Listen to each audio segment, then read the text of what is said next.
జానకి జానకి ఎక్కడే ఎక్కడ నువ్వు?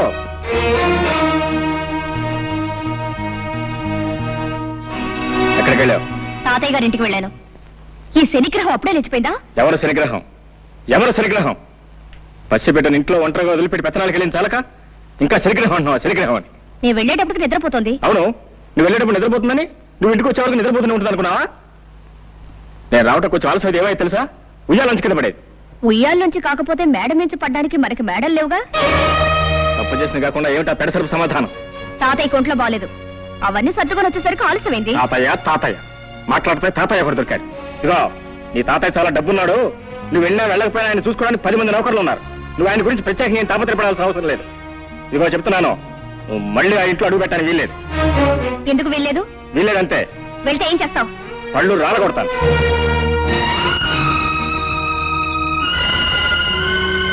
అమ్మా, జానకమ్మ గారు. ఏమిటి రావాలమ్మా ఇలా వచ్చావు? తాతయ్య గారు ఇప్పుడే పోయారమ్మా. తాతయ్య?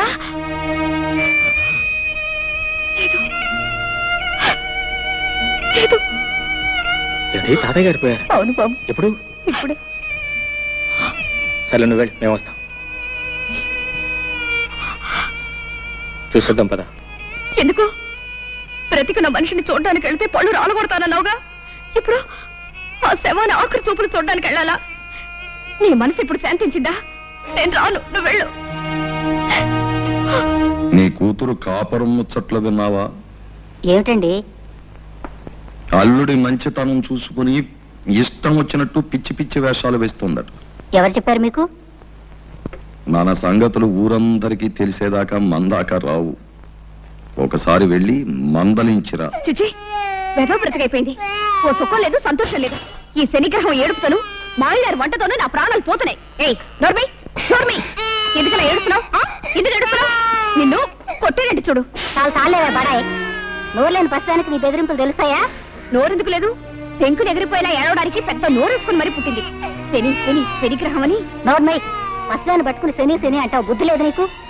ఆడదన్న తర్వాత కాస్త ఓర్పు సహనం ఉండాలి. కానీ అవతల బారేస్తే ఎదుగుతారా? నేను నీలాగే చిరాకు పడి ఉంటే ఇంత దాని అయ్యేదానివే. నేను దీనిలాగే ఏడ్చుంటే నీకు తెలిసేది. ఏడవలేదే పాపం, పక్క నవ్వుతూ ఉండేదానివి. దీనికంటే ఎక్కువే గొడవ చేసేదానివి. సర్లే, దీనికి పాలు పెట్టి నిద్రపుచ్చుతాను. వంట నాకు వచ్చి తీసుకెళ్ళు. అమ్మయ్యా, రక్షించావు. అమ్మా, సాయంత్రం దాకా తీసుకురాకు. పీడ వదిలింది. జానకమ్మ గారు, వస్తున్నా. జానకమ్మ గారు. ఏమిటి రావుడు ఇలా వచ్చావు? చిన్నబాబు గారి గురించి మీతో చెబుదామని వచ్చానమ్మా. ఏమిటో చెప్పు. పెద్దబాబు గారు పోయిన కాడి నుంచి చిన్నబాబు గారి పరిస్థితి ఏం బాగులేదమ్మా. 24 గంటలు తాగుతూ సరిగ్గా భోజనం కూడా చేయటం లేదమ్మా. మీరైనా వచ్చి కాస్త మందలించండి అమ్మా. నాకు తెలుసు జానకి, నువ్వు వస్తావని తెలుసు, నన్ను ఇలా అడుగుతావని తెలుసు. నేను తాగుడు మానేయాలి, పెళ్లి చేసుకోవాలి, అంతేగా? అవును. నిన్నొక ప్రశ్న అడుగుతాను, సమాధానం చెప్తావా? ఏమిటది? నువ్వు సుఖంగా సంతోషంగా కాపురం చేస్తున్నావా? నిజం చెప్పు. నాకు తెలుసు నువ్వు చెప్పలేవు. నిన్ను నువ్వు మోసం చేసుకుని అబద్ధం చెప్పలేవు. నీ కాపురం సుఖంగా లేదు. సందర్భం వచ్చింది కాబట్టి ఒక నిజం చెప్తాను. ఈ నిజం ఆ రోజే నేను నీకు చెప్పగలిగుంటే మన ఇద్దరి జీవితాలు వేరే విధంగా ఉండేవి. జానకి, నిన్ను నేను మనస్ఫూర్తిగా ప్రేమించాను. అంతేకాదు, ఈ రోజుకి ప్రేమిస్తూనే ఉన్నాను. చిన్నబాబు, ఏమిటిది? నువ్వు మాట్లాడేదేమిటో నీకు తెలుస్తుందా? నేను పెళ్ళైన దాన్ని, నాతో ఇలా మాట్లాడకూడదు. జానకి, నేను నిజం చెప్తున్నాను. నిజం చెప్పడానికి కూడా కొన్ని హద్దులుంటాయి. అవన్నీ ఆలోచించబట్టే నువ్వు నాకు తక్కకుండా పోయావు. ఆ పెళ్లి చేసుకుని నువ్వు సుఖపడింది లేదు. నువ్వు లేని నా జీవితానికి ఏ సుఖం లేదు. ఇక ఈ జీవితాలు ఇంతేనా? ఇంతే. ఇంతకన్నా చేసేదే ఉంది? ఉంది. దానికి మరో మార్గం ఉంది. చేస్తావా? ఏమిటిది? నాతో వచ్చేయి. ఎక్కడికైనా పోయి సుఖంగా బ్రతుకుదాం.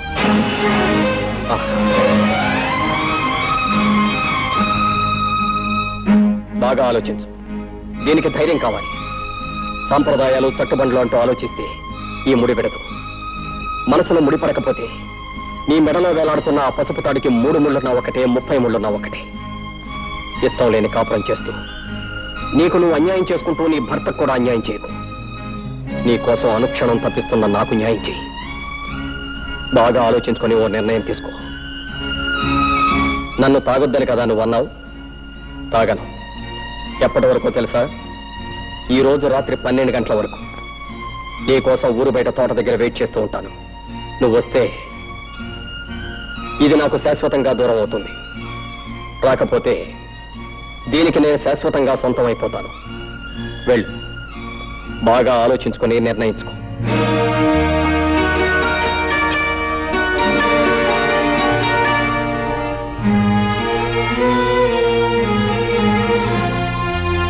ఆవు జానకి, మురళి నీతో మాట్లాడినంత విన్నాను. కంగారు పడకు, నేనెవరికి చెప్పను. నువ్వు నన్ను చీడ పురుగని పేడ పురుగని చాలాసార్లు అన్నావు. నేనెప్పుడు ఫీల్ అవ్వలేదు, అవ్వను. ఎందుకంటే నిజానికి నేను పట్టు పురుగు లాంటి పురుషుణ్ణి. పట్టుదారులు లాంటి అందమైన ఐడియాలు ఇస్తాను. నీకు మంచి సలహా చెప్తా విను. మురళి నేను అడిగినంటూ తప్పేమీ లేదు. నువ్వు అతను కూడా వెళ్ళిపో. ఏమిటి ఏమిటి నువ్వు అనేది? అవును, మన పురాణాలు తిరిగే చూడు ఎన్ని ఉదాహరణలు ఉన్నాయో. బృహస్పతి భార్య తార తన భర్త దగ్గర చదువుకోవడానికి వచ్చిన చంద్రుడితో లేచిపోయింది. ఆవిడ్ని పతివ్రత కాదన్నారా ఎవరన్నా? రాముడు కాలు తగిలి మళ్ళీ మనిషి అయిపోయిన అహల్య కథ మనందరికీ తెలుసు. ఆవిడ్ని పతివ్రత కాదన్నారా ఎవరన్నా? 5 భర్తల్ని సుఖపెట్టిన ద్రౌపదిని నువ్వు పతివ్రత కాదు అంటానికి ఈ దేశంలో దమ్ముందా ఎవరికన్నా?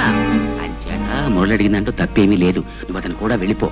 వ్యవసాయం చేసే మొగుడు, ఎప్పుడు ఏడ్చే పిల్ల, ఇదంతా ఓ పేడకల్లా మర్చిపో. ఈ బంధాలన్నీ తెంచుకుని స్వేచ్ఛగా ఎగిరిపో.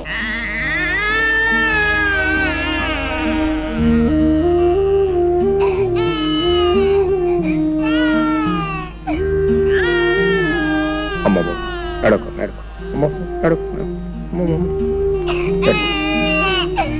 పాప ఇంకా నిద్రపోలేదా?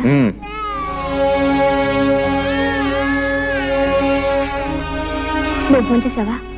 నా భోజన సంగతి నీకెందుకు? నువ్వు వెళ్ళి భోంచే. నాకు ఆకలిగా లేదు. నీ ఇష్టం.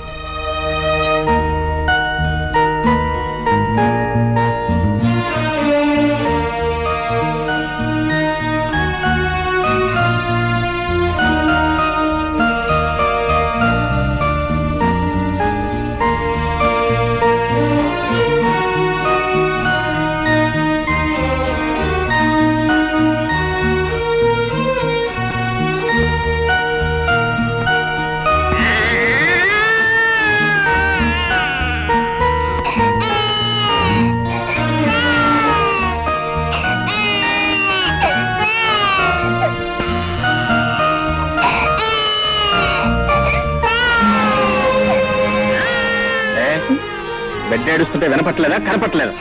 నేనేదో ఆలోచిస్తున్నాను. అయినా దానికి పనే ఉంది, ఏడవడం తప్ప. నర్మయ్, బిడ్డ కాస్త కదిలితేనే ఎంత నిద్రలో ఉన్న తల్లి కూడా ఉలిక్కి పెళ్లి వేస్తుంది. అలాంటిది కన్న బిడ్డ కళ్ళ ముందే ఒక్కపట్టి ఏడుస్తుంటే కదలకుండా మెదలకుండా రాయిలో కూర్చున్నావే. నువ్వు ఒక ఆడదానివేనా? నువ్వు ఒక తల్లివేనా? ఇప్పుడు ఏం కోపం మునిగిందని ఆ కేకలు? ఏదో ఆలోచనలో ఉంటే పట్టించుకోలేదు. అవునే, నువ్వేది పట్టించుకున్నావు? ఎప్పుడు పట్టించుకున్నావు? కన్న పెట్టికి ఒక్క పూట ప్రేమతో పాలిచ్చావా? లేదు. కట్టుకున్న మొగుడు నాకు ఒక్క పూట శ్రద్ధగా భోజనం పెట్టావా? లేదు. నీకు ఈ మొగుడు అక్కర్లేదు, ఈ సంసారం అక్కర్లేదు, ఏది అక్కర్లేదు. నీ ఆలోచనలు వేరు, ఆశలు వేరు, నీ కళ్ళే వేరు. అవును అవును అవును, నా ఆలోచనలు, ఆశలు, కళలు అన్ని వేరు. నిన్ను పెళ్లి చేసుకుని నేను సుఖపడిందేమిటి? గొడ్లకు నీళ్లు పెట్టడం, రోజు నీకు పొలానికి భోజనం తీసుకురావడం, 24 గంటలు ఏడ్చేసి ఎనిముడని లాలించడం, అంతేగా? నిజం చెప్తే ఎందుకు అరుపులు? నేనెంత చెప్పినా వినకుండా నీకిచ్చి పెళ్లి చేసి నా గొంతు కోసారు. తప్పు నీది కదే, తప్పంతా నాది. నీకు నా మీద ప్రేమ ఉన్నా లేకపోయినా నీ మీద నాకున్న ప్రేమ కొద్దీ నెత్తిని పెట్టుకుని ఊరేగాను చూడు, అది నేను చేసిన తప్పే. నీ పెంకితనాన్ని, మంకుతనాన్ని నువ్వు ఏనాటికైనా మార్చుకోలేకపోతావు ఆశపడ్డాను చూడు, అది నేను చేసిన తప్పు. జానకి, మగాన్ని దేవుడిగా మార్చినా పశువుగా మార్చినా ఆడదే కారణం. నువ్వు నన్ను దేవుడిగా మార్చే శక్తి నీకు ఎలాగూ లేదు. కనీసం పశువుగానే మార్చదు. పశువుగా నేను మార్చేదేమిటి? పశువుగానే పుట్టావు, పశువుల్లోనే పెరిగావు, పశువుల్లోనే ప్రవర్తిస్తున్నావు.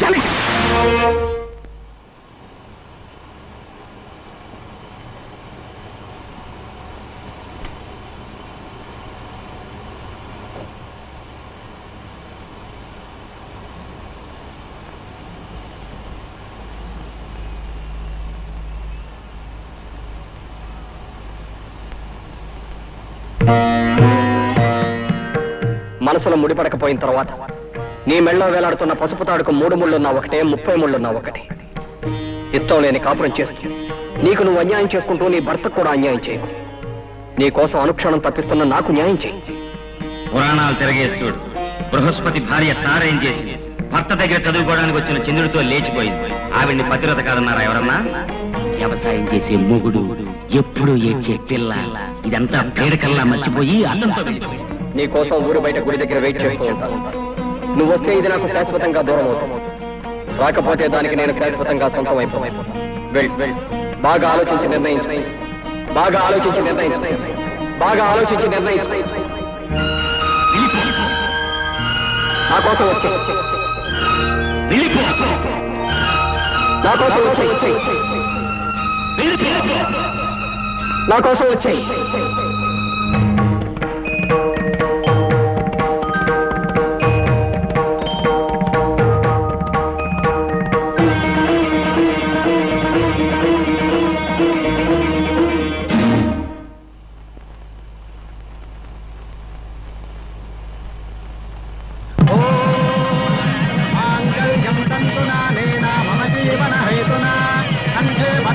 శుభగే త్వందేవ శరదాం శతం సర్వమంగళ మాంగళ్యే శివే సర్వార్థ సాధకే శరణ్యే త్ర్యంబకే దేవే నారాయణి నమోస్తుతే. ఓం వైశ్వానరాయ విద్మహే లాలీలాయ ధీమహి తన్నో అగ్నిః ప్రచోదయాత్. స్వస్తి శ్రద్ధాం మేధాం యశః ప్రజ్ఞాం విద్యాం బుద్ధిం శ్రియం బలం ఆయుష్యం తేజారోగ్యం.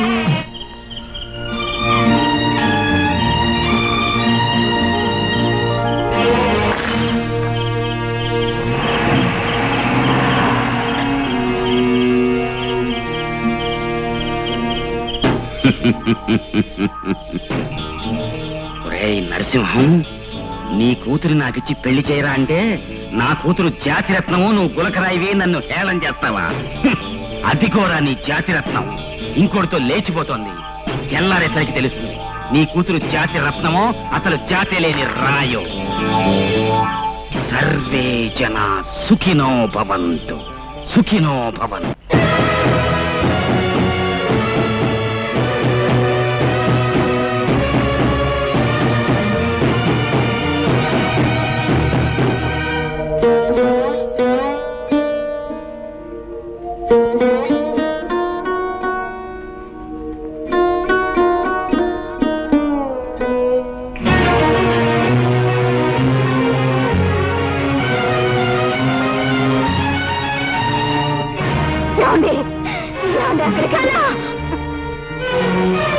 శివనం లాంటి మన వంశంలో పుట్టిన ఆ గంజాయి మొక్క నరికేసే వరకు నాకు మనశ్శాంతి ఉండదు.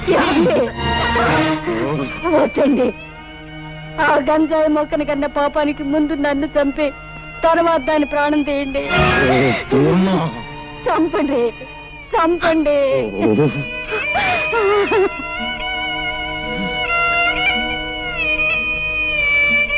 మీరు దేవుళ్ళ, మీకు రోజు మేము పూజలు పునస్కారాలు.